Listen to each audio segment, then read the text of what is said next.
In this video, I'm going to review the process for submitting a plan to the Prep Center. There are a few important points to remember. First, when you list an item on Amazon through Spy Rivals, it can take 15 to 30 minutes for the listing to become inactive. When you first list the item, it will be incomplete. At this point, you cannot submit the item to the Prep Center. However, once the status changes to inactive, you will be able to submit a Prep Center form. Second, we strongly encourage you to submit the prep form prior to purchasing the items and sending them to the Prep Center.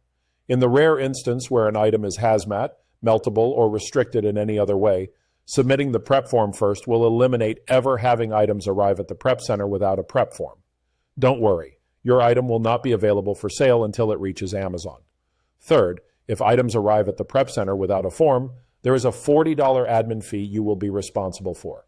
If you follow this process and submit the prep form prior to purchasing the inventory, you will never have this issue.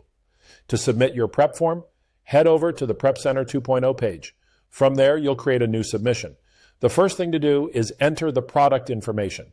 This is the title of the item you are sending to the Prep Center. Next, start typing the title of the item into the product ASIN input field.